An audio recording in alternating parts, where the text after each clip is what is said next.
Viděli jste. Když Mia jela do ciziny... A Mia, tvá imaginární přítelkyně. Máš vždycky tak spocený ruce. Jsem na tebe alergický. Sacharidy k večeři. To radši s ním smažený automat na limonádu. Tak Cat už znáš, když učitelé zjistí, že s ní kamarádíš, řeknou si, že nebereš tancování moc vážně. Kdo je to? Ethan Karamakov. On chodí s Cat? Nevlastní brácha, ale poved se líp. Raz, dva, Hop, hop, hop!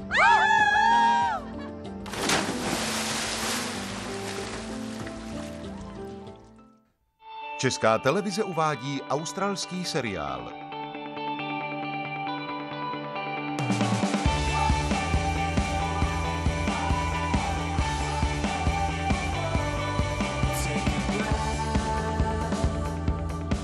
V hlavních rolích v českém znění Marika Šoposká, Anna Tajmr-Suchánková, Ivana Korolová, Jan Cinař, Branislav Holíček, Oldřich Hajlich. Taneční akademie.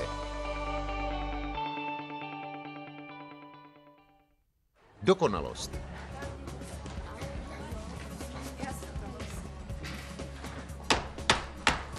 Má nepřítelkyně na základce se jmenovala Stephanie Maxwellová. Měla krásný dlouhý culík a smála se mi, protože já měla na hlavě vrabčí hnízdo. Aha, teta Beth, vážně? Stěžovala jsem si na to mámě, ale ta mi řekla, že opravdová krása je skrytá v nedokonalosti. Evidentně nikdy nebyla na akademii. Hele, mami, zavolám ti potom. Aby sem člověka přijali, musí patřit mezi 5% nejlepších studentů tance v zemi. Během 3 let studia někdo odejde kvůli zranění. Jiný, protože na to nebude stačit. Někoho přestane bavit ta tvrdá dřina a bude chtít žít normální život. Jen 2 dívky nakonec uzavřou smlouvu s baletní společností. A jen jednou za generaci se nějaká stane prima balerínou. Což, když si to spočítáte, je pravděpodobnost 0,001% pro všechny holky, které dělají balet. Takže je to statisticky nemožné. Přesto je každá z nás přesvědčená, že právě ona bude ta výjimka.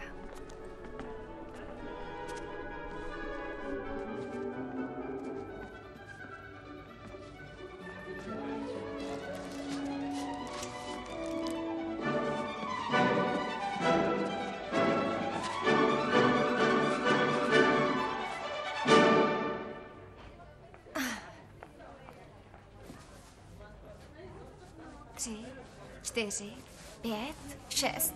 To snad ani není možný. Hele, víte, že už je po 9? Mně osobně je to fuk, ale vy se vždycky tak klepete, že přijdete pozdě. Ráda bych mezi námi přivítala zvláštního hosta. Dámu, která se laskavě uvolila věnovat svůj volný čas vašemu vyučování.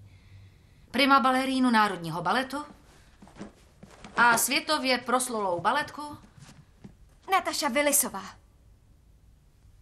Snad si z toho vezmete maximum.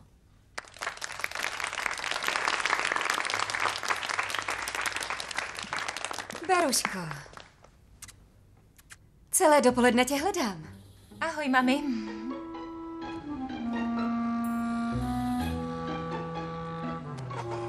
Mia mi napsala takovou zvláštní zprávu a pak vypnula telefon. To jí není podobný. Kdo? Tvoje přítelkyně, aha, tak hele se mi. Někdy se stane, že si s náma naši imaginární kamarádi už Je na prostě nechtějí výměnným hrát. pobytu. Taro, ty jsi viděla mi jinou fotku, řekni jí to. Tvá máma je Nataša Willisová. Zajímavé odbočení od tématu, ale my se Proč bavíme jsi mi to tajila? Já to netajila, spousta lidí to ví. Jo, Ale ona je baletní legenda. Víš, že mám její fotku ve skřínce? Já myslela, že si ze mě děláš srandu. Cože, ty jsi to fakt nevěděla? Páni, já bych přísahala, že mě provokuješ. Neumím provokovat, to přece víš. Jasně. Ale ty máš mámu, která chápe, co děláš. Může se dívat, jak trénuješ, poradit ti. No, my si akorát navzájem masírujeme nohy. Ahoj, Ahoj. dostal jsem na večer předvolání, asi nás čeká. Společnej oprus. Dneska večer je nějaká premiéra. Nechtěli byste jít taky, co? Asi to bude brutální. Volezlý VIP, hodiny poflakování v zákulisí. No naprosto pochopím, když Jsi se vám... skvělá. Stejně nemám nic jiného na práci. Tohle je jo, chodba, tak, víte? S dovolením. Nepozveme i Abigail? Určitě by taky chtěla jít. Praštil ses do hlavy, brouku? Semi!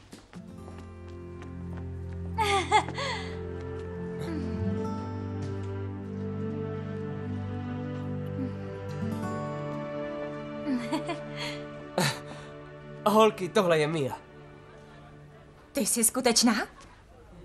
Dnešek je fakt divnej. Občas cítíš s úplně cizíma lidma zvláštní souznění. Sako nebo bez saka, co se nosí na premiéru? Promiň, tady si nevšímej. Nádherný švédský kluk v kibucu. Jo, no, celý hodiny jsme strávili povídáním o všem možným a pak jsme šli o půlnoci trhat grapefruity. Nádhera. Grapefruitová šťáva mu tekla po vikingských rukou. Jo, ale bylo to fuk, protože jsem nemohla přestat myslet na Sammyho snad ani na vteřinu, takže jsem se vrátila domů dřív. Je to šílený, já vím. Ahoj. Vy jste se zabydleli v mém pokoji? Ne, my už jdeme do toho divadla. Ty máš omluvenku, abyste všechno dohnali. Skvělý. A jestli to nechceš nechat na jindy, chtěl jsem vidět to zákulisí. Právě za tebou přiletěla až z Izraele, Romeo. No právě, bude unavená z časového Tak posunu. čau, Mio. Ráda jsem vás poznala. My tebe taky.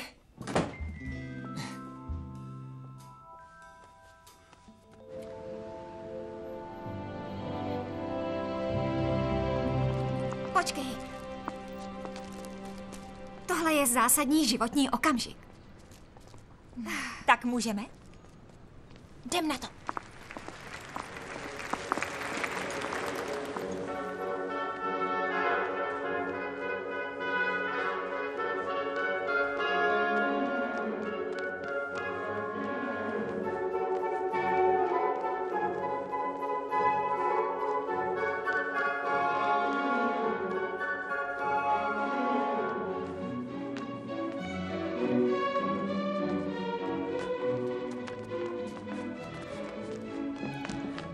Ráda tě vidím, kotě.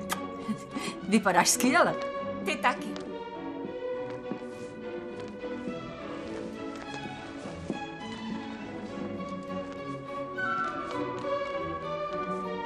Když se nad tím příběhem zamyslíš, chlap se zabouchne do labutě. Neříkej, že to není divný. Fajn, tak já jdu zpátky do šatny. Chápu to správně, že tu zůstaneš? Tak jo.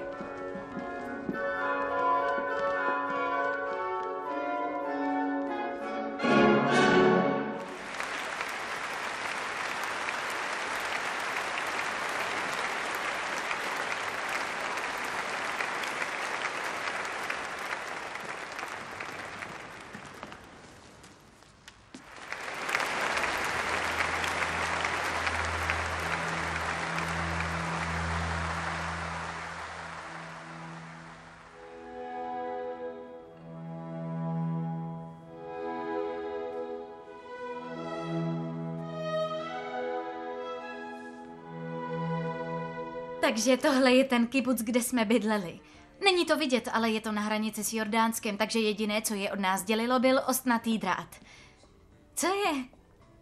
Víš, já tady piloval piruety a ty žila v opravdovém světě. Chyběla si mi. Jasně, když se kolem tebe točí tolik baletek, určitě tě tu nenechali smutnit. Abigail, chceš na gauč? My se můžeme posunout. Kdo jsi? Ty sem nechodíš. Jak to víš? Ne, tančení nechám na Sammym. Je úžasný, nemyslíš? Špatná dírka. A nechceš kousek pici, Abigail, než se předspeme k prasknutí? Ona po 3. hodině nejí sacharidy. Aspoň myslím.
To bylo dobrý. Já jsem jen... Fakt? Cat už asi bude chtít domů.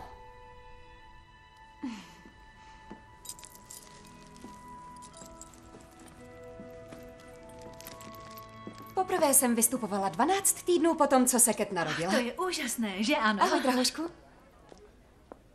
Díky, naschle. Díky, že jste přišel. A buďte na mě hodný. Víte, že mám z recenzí děsný strach. Naschle. Asi bychom měli taky jít. Je to moje máma. Pralinku? Jsem ráda, že to mám z krku. Tak ty musíš být ta slavná Tara, o které jsem tolik slyšela. Moc ráda vás poznávám, paní Willisová. Bylo to úžasné. Vážně, myslíš? Beruško, mohla bys mi podat... Díky. No, moc ráda poznávám Catiny kamarádky. Nechtěla si vzít taky Abigail? No, tu bych vzala, kdyby to bylo před 4 lety a byli jsme pořád kamarádky, ale jo, máš body za to, že si pamatuješ její jméno. Ta holka mě pořád jen zlobí. Mě taky. No a zítra vím, že máš moc jiných věcí a nechceš trávit čas se svou nemožnou matkou, ale už dávno jsme spolu nic nepodnikli. No, nebránila bych se nějaký injekci pro svůj šatník, takže kdybys... Já spíš myslela nějakou brzkou večeři. Mám odpolední matiné, takže jsem myslela, právě že... jsem si vzpomněla, že už něco máme. Máme jednu akci. No, stejně vás napíšu na seznam hostů. To by bylo úžasné.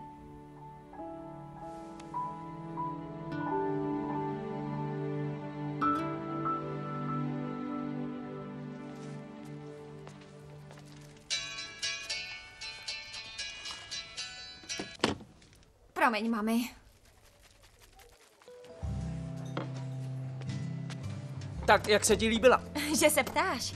Mia je chytrá, vtipná a na tebe je až moc sexy. Jo, je dokonalá, viď? Ale může být vlastně vůbec někdy něco dokonalý? Fakt chceš zrovna Liebermana? Protože já ti to tu rád ukážu. Určitě. Hele, jaký byl balet. Mám výčitky, že ho se mi prošvihl. Ne, mě jako dárek na oslavu opětovného shledání milenců jsem vám sehnala lístky na odpoledne. Cat, to je od tebe moc hezký. Nech toho. Že jo? Až umřeš, vezmu si tvý nohy. To je genetický dědictví. Máme s mámou volný klouby. Chceš to vidět? Koukej. Jo. Normální? A nenormální. Kosti se přece nedají takhle ohýbat. Co?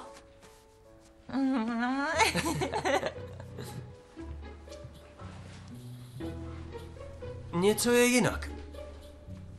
Máš novou sportovní podprdu, viď? Někoho mi připomínáš. Je roztomilé, že chceš vypadat jako Nataša. Škoda, že ti to neuvolní klouby. Nechce vypadat jako někdo.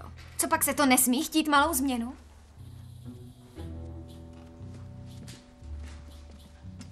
Nejdřív Ethan, teď tvoje máma. Není to nádherný, jak zbožňuje celou tvoji rodinu?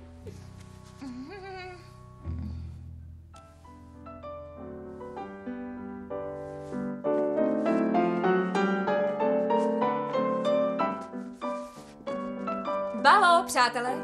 Světlo a stín. Představte si, že jste ptáci, ne lidé. Jste svou energií propojeni s nebesy. Je tu něco k smíchu, Beruško? My ostatní se snažíme pracovat. Je to tak, Taro? Dobře. Výborně. Krásně. Lehkost.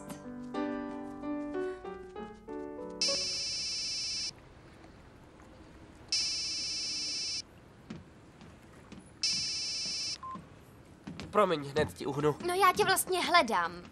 Vážně? Slyšela jsem, že máš lístky na to odpolední představení. Normálně bych tě o to neprosila, ale nepodařilo se mi žádné sehnat, což mě fakt štve, protože je to Labutí jezero a to prostě musím vidět. Takže... Jasně. Určitě můžeme jít na ten balet spolu. Prima. Ve společenské místnosti ve 3. Jo.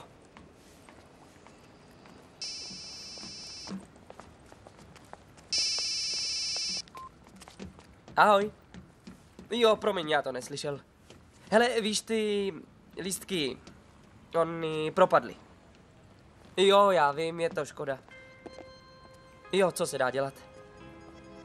Jasně. Tak jo, čau.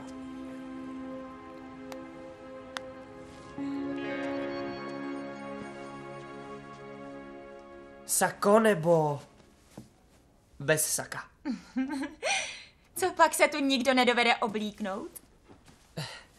Promiň, jsem trochu... Ty a Mia jste pořád trochu nervózní. Jo. Víš co, kdyby nebyla tak sympatická? Asi bych žárlila. Cat, kde jsi byla? Promiň, měla jsem ti podat hlášení? Nevadí ti, že půjdu do opery? Stejně jsme nic neměli, viď? A Nataša nás napsala na seznam. Takže jsi řekla, že se půjdeš mrknout, jestli tě adoptuje? Víš co? Pod tím pozlátkem to zas taková sláva není. Cože? Cože? V pohodě, ale nepros mě o svolení, když tam stejně půjdeš. Nechápu, co je za problém. Nataša prostě chce být s tebou. To myslíš vážně? Jo. A kdybych měla mámu jako ona, snažila bych se od ní všechno naučit. Přestaň se strapňovat, Taro. To sako si vem se mi. Co je to s ní? Ty to vážně nechápeš.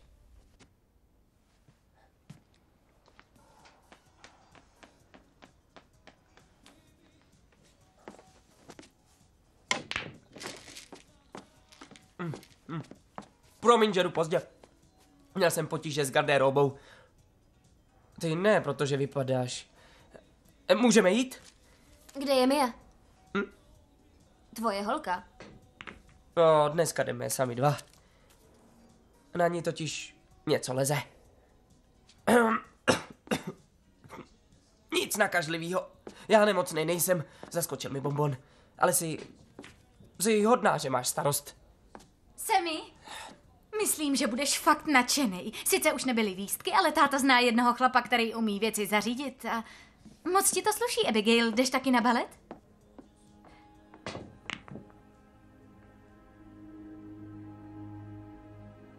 Vy dva? Jsem hloupá. Mio, já to nemyslel.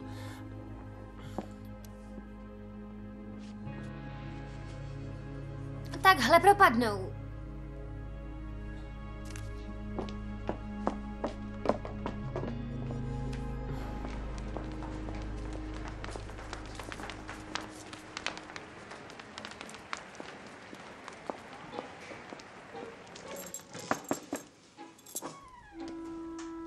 Dobrý den, Natašo. Vypadáte úžasně. Díky za to, jak jste říkala, že se máme cítit jako ptáci. Představujete si to často? Víte, když tančím, tak se často cítím, jako bych létala. Na tohle teď nemám, mohla bys? Pojď se mnou, drahoušku.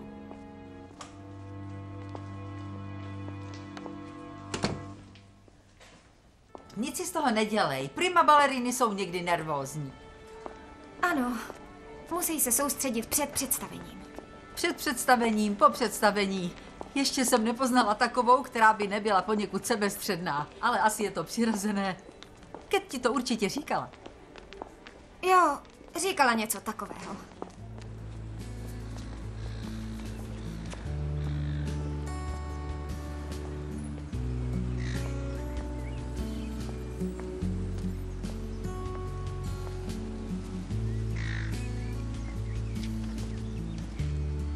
Co je horší než psí bobek?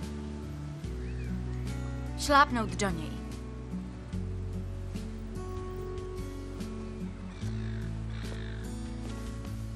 Jo, takže teď ho mám pěkně mezi prstama. A zažírá se ti do kůže. A určitě způsobuje strašnou chorobu, při které člověk nepřetržitě zvrací.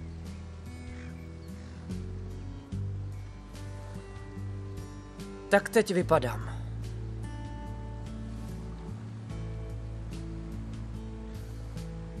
Hůř.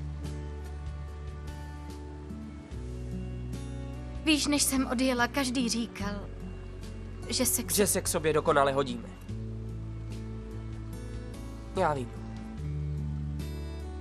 Takže Abigail je pro tebe teď dokonalejší? Ne, ona je přesný opak.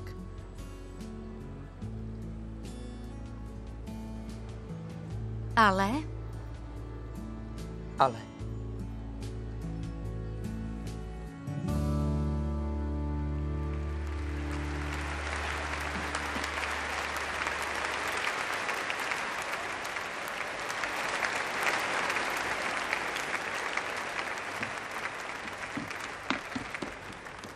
Nevím, co si počít, Sket. Má talent, ale k tanci přistupuje tak nezodpovědně. Viděli jste tu holku, co přivedla? Nová nejlepší kamarádka a přitom nejhorší tanečnice na celé akademii. Myslím, že mě chce naštvat. Kéž by jí došlo, jaké má štěstí.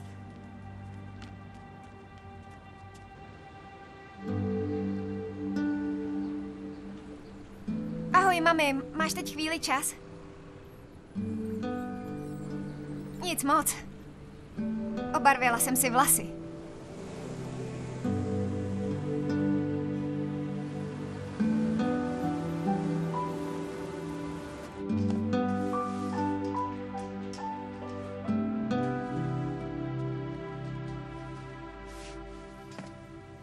Jak jsi to mohl udělat? Buď si jistý, že při rozvodu budu na mýně straně. Ahoj, Kat. Promiň za ten včerejšek, byla jsem bezohledná. A sebestředná? To taky. Fajn, že ti to došlo. Taro, drahoušku, kam jsi zmizela? Těšila jsem se, jak tě provedu po divadle. Chtěla bych někomu předávat své zkušenosti. A nechám vás hrdličky, ať si tu vrkáte. Promiňte, Natašo, měla jsem jiné plány. Plány? Ano, šla jsem k holiči. Bude trvat věčnost, než se to směje, ale mám dost času. Mořská pana. No, ale kdyby jsme z toho udělali melírek. Na téhle škole všichni uctíváme dokonalost. Za tou se ženeme každý okamžik každé hodiny. Ale někdy není dobré mít všechno dokonalé.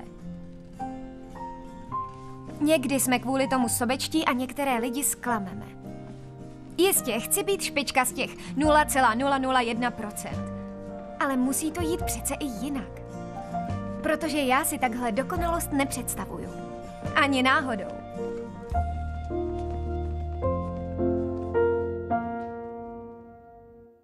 České znění připravili překlad Petra Mertinová, dramaturgie Klára Maté, mistr zvuku Josef Kušnír, asistentka režie Eva Maxová, vedoucí produkce Miloslav Reš, vedoucí dramaturg Alena Poledňáková, vedoucí realizace převzatých pořadů Pavel Fuchs, dialogy a režie českého znění Jiří Kodeš. Vyrobila Česká televize 2014.